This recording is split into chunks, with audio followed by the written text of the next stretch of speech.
So as I sort of travel around the world and I meet with a lot of senior people, everybody who I speak with has the same three questions.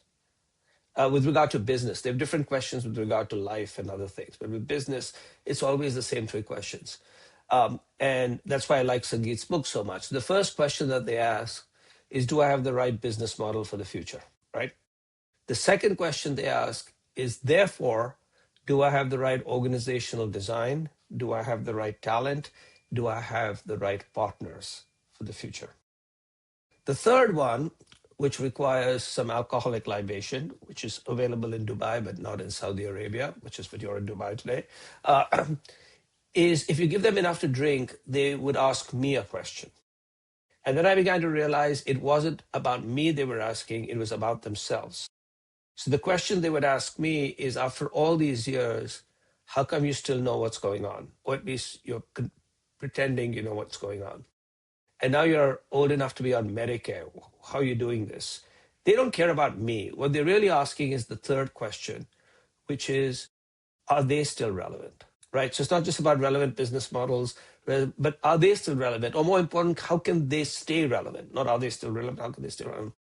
And to that, I basically say, well, your phone, now I've got now, because unfortunately Android has become so much better. So I've had to buy the new Google Pixel Fold along with the Apple because it's just different. But let's look at the Apple. They changed the nomenclature, but it's the 18th operating system. They call it iOS 26, but it's the 18th operating system. So your phone, and for Android, I think it's become the 17th operating system. So your mobile device, wherever you're in the world, is on its 17th or 18th operating system, which means it has upgraded its mind 17 to 18 times in the last 18 years. How many times have we, right? And so in many ways, one of the key things, in addition to, where do I win? Where do I want to play? What will it take to win? A question that every marketer, every business person, every leader should ask is, what do I need to do in order to remain a winner, right? And one of those things really is this. But with that, I would like to bring three very specific examples, which we've talked about and you've sort of mentioned, that I would love to bring alive, because this is this whole idea of relevance and, is this something that I have to fight against, and what does this mean? One, I want to give an example of how when things change, your competitive edge can change and dramatically, and how those small shifts make a big difference. So since this is the world of marketers and marketing, they're all familiar with a company called Adobe. So you wrote recently, a few weeks ago, about Adobe versus Figma, right? You built your case around Adobe versus Figma. So I'd like you to talk about that. That's one. And then second and third, for people who think they're going to be replaced, talk about the sommelier and the radiologist. So I'll turn it over to you. Yeah, the example of Adobe versus Figma is one that I like a lot, because it sort of appends what I call the slow incumbent fallacy. Because very often when you ask people, why do previous winners don't continue winning? Why do they end up losing? The answer always is that startups are fast and incumbents are slow. They don't take risks. So it's really about slow, being bureaucratic, and so on. Now, the reason this is interesting is because Adobe was not slow. It was very quick to see the transition to the cloud. It had built a very successful business selling desktop software, and yet it embraced the cloud. It moved its model to subscriptions. It started providing software over the cloud.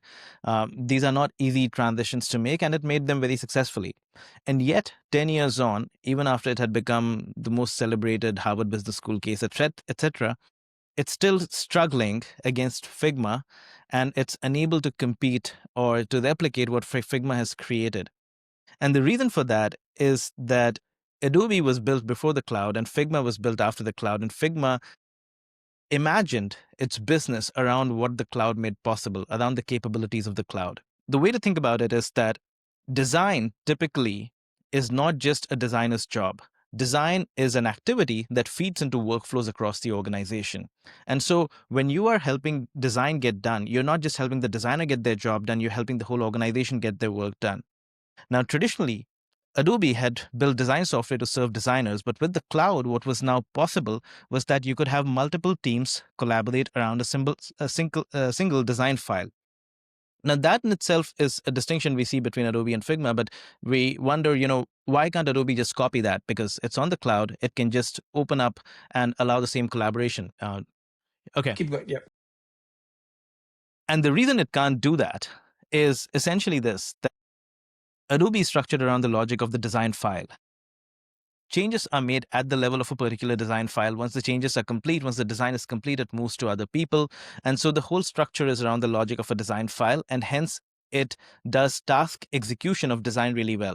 Figma, because it's built on the logic of the cloud, can structure itself not just at the level of a file, but at the level of an element. So an element in a file, a single button in a file, a particular box in a file, Figma can address each of those individually. And on the surface, this might sound like a technical issue, but when you think of the fact that what organizations really need is not just design execution, but consistent design execution, you realize why this is important. Because if you can identify a particular element, what a button should look like, you can then specify who can make changes to the button across the organization and what that should look like every time it comes up.